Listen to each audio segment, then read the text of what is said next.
false. The spotted is actually gonna leave an imprint, which means that I'm gonna have to change my brake pads more often. That means I'm gonna be more on top of the car, take more care of it, and who doesn't want that? 2 days after that, right?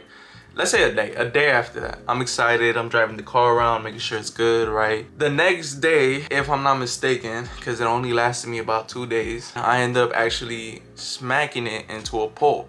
Now, I know how that sounds, but thankfully I'm okay. As you guys could tell, I have no injuries whatsoever, again thankfully, because this could have been way worse, but I did smack a pole. I want to explain to you guys how that happened and the events that occurred after that, because that's all gonna go into the whole Honda Civic build. As you guys would imagine, you know, I hit the car. I'm gonna just light this up. As you guys can tell, you know, you can never be too lonely out here, bro. So a few days after that video, you get me, if you guys haven't watched it, make sure to go watch it first, because you'll get a good amount of context. This one morning, I wake up kind of late, and I'm trying to head to work on time. It's one of those things where just sometimes randomly I just really feel like getting there on time, and I'm also very punctual when I want to be. So I'm already late. I gotta roll up though before work, because duh. Roll up, smoke up, right? Take out the whip, and I'm starting to drive it, right? So I just got new brake rotors, brake calipers, and brake pads, right? In my head, I'm pretty safe, all right? Because I just got new brake pads, rotors, and calipers. It was raining, by the way, as well, which is something I should definitely add.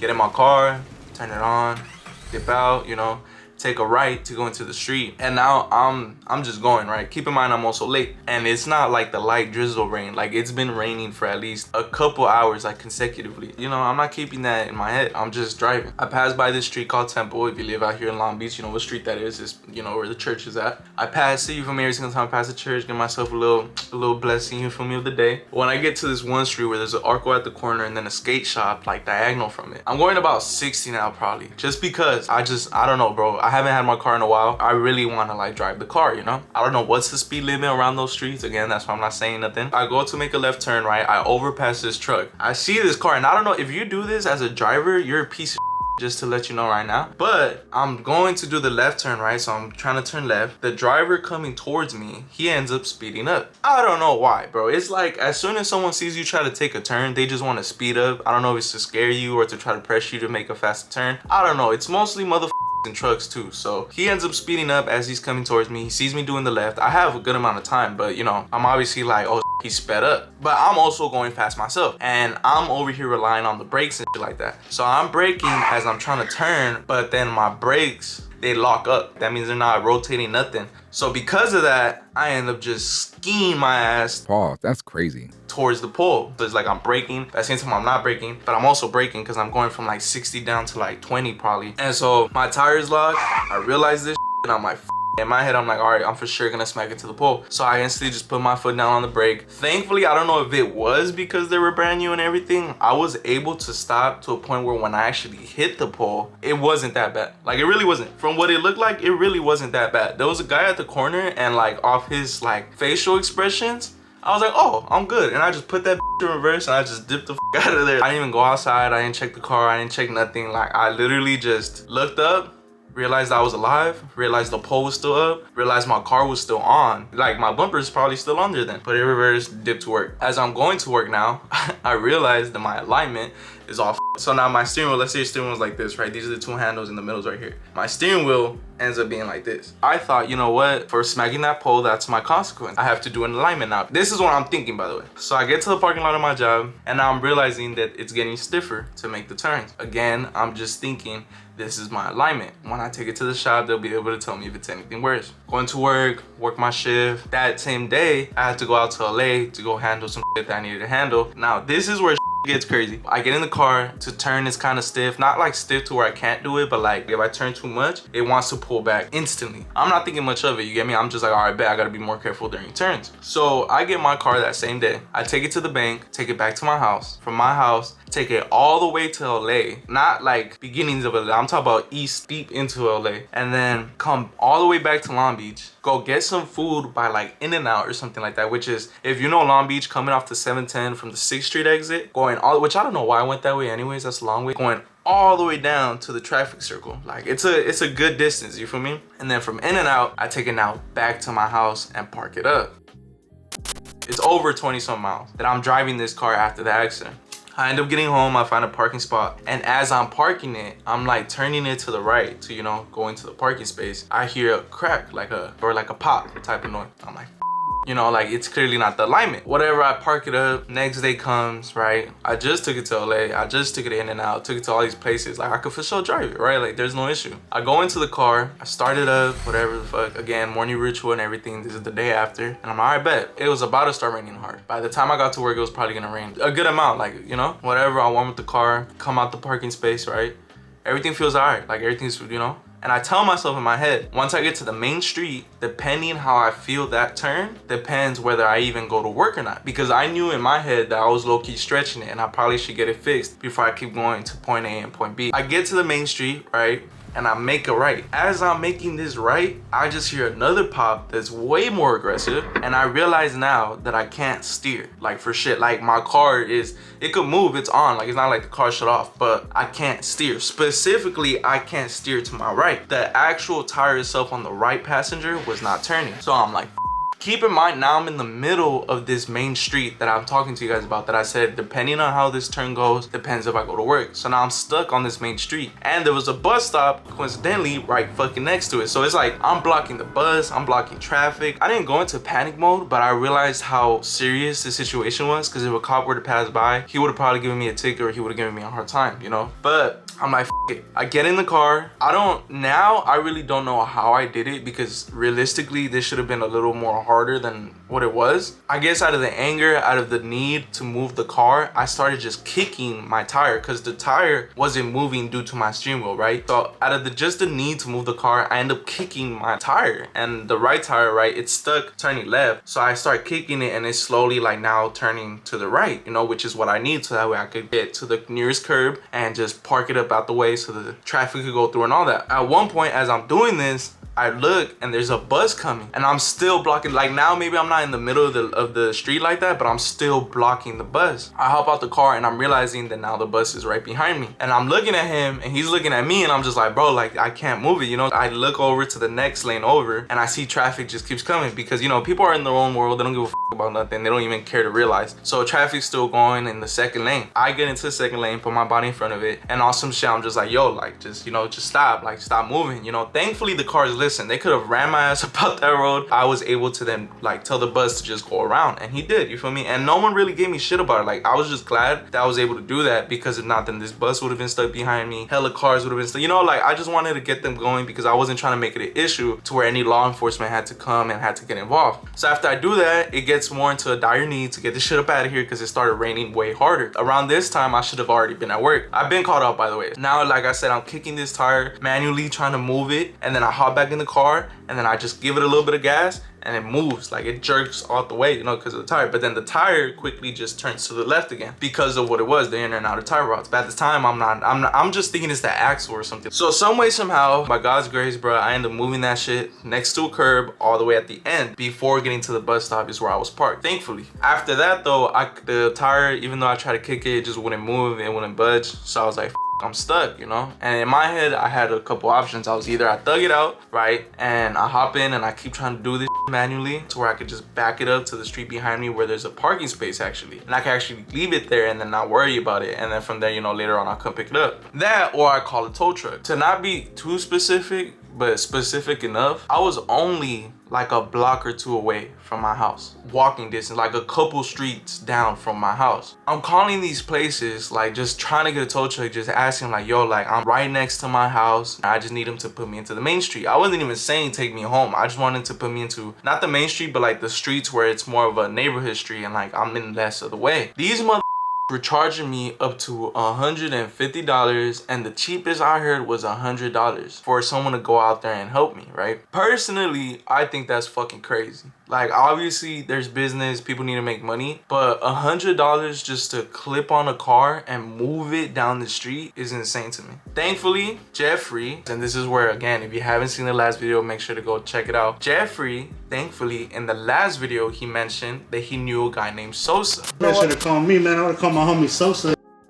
This is why I said don't forget the name Sosa. Right after I realized like this is going to I'm not gonna call tow truck, like that, you know? I call my brother and I tell my brother, I'm like, yo, this is what happened, I'm stuck here, what do you think we could do, you know? My brother works where I used to work, which is a tire shop, and at this tire shop a lot of people know each other, and then those people know people that know people, you feel me? So I call him. because I felt like he would probably know someone, or if not mention it to someone, and maybe they'll know someone. He ends up telling my homie Jeffrey, which is the homie that helped me fix my car in the last video. Jeffrey instantly says, hold on, let me see what I could do. And he ends up calling Sosa. I don't know what he said to the man. I don't know what he did. He ends up calling Sosa, tells me it's just gonna be 50 bucks, right? My brother calls me, lets me know. 50 to 100 is a difference. Like, that's $50 safe. To me, if you're gonna take me down the street, 50 bucks is reasonable, you know? 100, I guess that is kind of cheap, but it's like, bro, like really 100 for me to go down the block? Like, come on, bro. The only thing was that I had to wait longer because he's not out here in our area. Like, he was about 30 minutes away.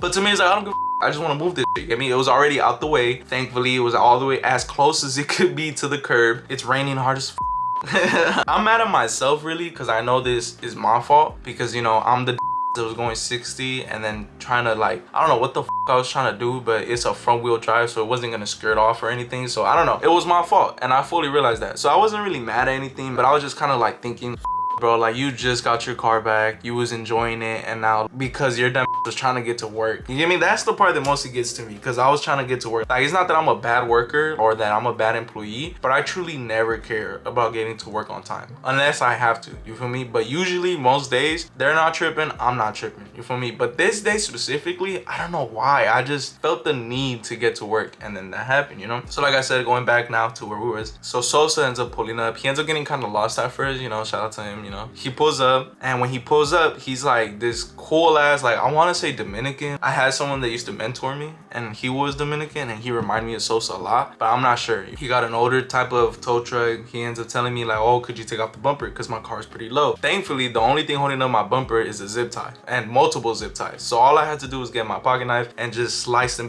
up and get them up out of there. Thankfully, you know, because I've been through this position where my car was too low to tow. I didn't even care about getting bolts or anything. I just zip tied that shit. He ends up just hooking it up. My tires are kind of small, so he needed me to kind of help him out a little bit, pressing the brakes, making sure that they stood on the whatever the he was putting them on, and we end up finally going back to my crib. Now, I just tell him like, you could just leave the car right here, like in the front. I'll figure it out from here, because I also felt like, bro, I only gave you $50. Like, I'm not about to ask you to help me put this in, you know, but I do have to put it into my parking garage, which is like, you know, another turn, go in and then turn this way and then back it up into the spot, like, you know. So it was a lot more movement that I had to do still, but I was like, you know what, I'm down to figure this shit out on my own. All I wanted was just to get to the neighboring streets, you know. You took me in front of my house, that's perfect, you know. He takes it off the truck, and at one point he's like, so how are you gonna get it in? I was like, oh, like I'll figure it out, you know. I didn't say don't worry about it. And then he's like, nah, he's like, I'll help you. He's like, I'm gonna pick it up. He's like, if you can manually turn the wheel, let me know. I'm like, cool. He picks it up again, I turn it, and then that's where I see that there's this out of place. Like, it was the outer tie rod. At the time I didn't know, but it was the outer tie rod, and it literally sliced in half. The inner tie rod was still in there ish, but it was all bent out of shape. The boot was already cut anyways, so in my head I'm thinking it's like the axle, because all I seen was the boot. I end up turning it, we see that it's possible, and he's like, cool. He's like, just I'll help you to where you get it up to where you see you could do it yourself. I don't know if it simply just got easier because of the movement, or maybe the angle that it was now in the driveway, or I don't know. But at one point I was able to just get out my car, and instead of kicking the tire back in place or to turn it, I was able to just grab that and, like, you know, using force, pulling that to one side so that way I could turn. I want to say I did that about 5 to 8 times before we were finally able to park it, but it was a very slow process, because if I put any type of like torque behind it and like stepped on it, the tire would go from being like this to just instantly like that and turning all the way back. But thankfully I was already in my driveway, you know. I've been talking so much. I really hope you guys are following along with the story though. Call Heaver, let him know. He tells me that Jeffrey will see when he's free, so he could come down and help me out with it, right? So then that night, okay, so Monday's when I got into the accident. Wednesday was when it went to Thursday night, I'm like, cool, like, I have to fix this over the weekend, you know? My girl ends up getting a call, and she's just like, oh, do you want to go to Big Bear, right? So this was just like random as but because I just fixed my car, now I gotta fix my car again. I was like, you know what? I've been wanting to go to Big Bear for so long, bro. Just chill up there for the longest time. So I was like, bro, I could give a about what I got going on. I caught off work and everything. I was like, I'm going to Big Bear, like it. And that's where I left it at. Like, I left the car and I dipped off to Big Bear for the weekend. So nothing happened with the car from Friday, let's say Friday morning till Sunday. Nothing happened with the car. Either Monday or Tuesday came around, and then that's when Jeffrey and my brother actually came through. And they're like, let's figure it out, you know? Once I came back and everything, they pulled up and we end up seeing that it's not the axle. By then I had already bought the axle because I thought it was the axle. So I'm just kind of like, bruh, like now I gotta go return this, get my money back. You know, it really wasn't that much of a hassle, but it's just like, there's a whole kind of video that was filmed that day. It just, I really thought it was the axle, so I thought we were just gonna, you know, easy, simple, get it done, fixed, over with, video done, you know. But it ended up being something else, and we ended up having to see if we could get the tool that we needed and if we could even do it. So the video is kind of like everywhere, you know, but I'll try my best to post that. If I haven't posted it, I'll try to post that after this, just so you guys can get an idea of what's happening. But this, I just wanted to be the context before that video so you guys can know what led up to that. But yeah, so there's a whole video like already kind of recorded for that. I mean, the Civic, like, it's good, you feel me? My bumper is literally right behind me, barely even a scratch. I think my dog pissed on it, so I'm mad as about that. Other than that, I'm good, you know, like, thankfully I had no injuries whatsoever. Maybe my foot hurt for a little bit, but it wasn't, I don't even think it was because of the crash. The pole is fine, like I pass by it every day now. It's fine, it's doing fine, it's up. And yeah, like, I don't know, that's why I truly thought it wasn't gonna be that bad of an issue. There was really nothing indicating it. It was just more or less, it maybe if I knew a little bit more about cars, I would have been able to call it. But the fact that I took my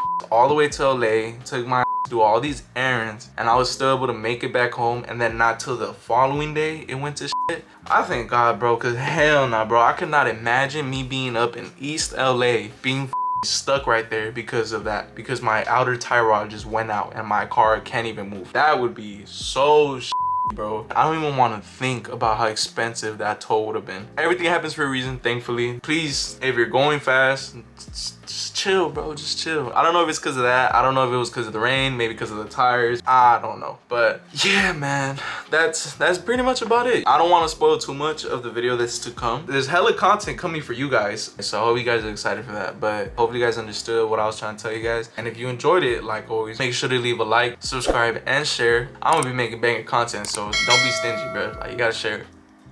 I've been wanting to work on that car for the longest, and it's been a lot of setbacks and drawbacks, you know. But even then, like, I don't mind, realistically, right, because I want to fix this car up, I don't mind getting new inner outer tie rods if I know it's beneficial. You might see it as like, damn, bro, just sell the car, but in my head it's like, bro, these are only like, thankfully, because of the people that I know, by the way, because of Jeffrey, because if not, this shit would be fucking way more expensive. But realistically, I'm only spending about $200 to $300 on each part, you know, and then just buying a buying a pack of beers and like calling it a day and shit.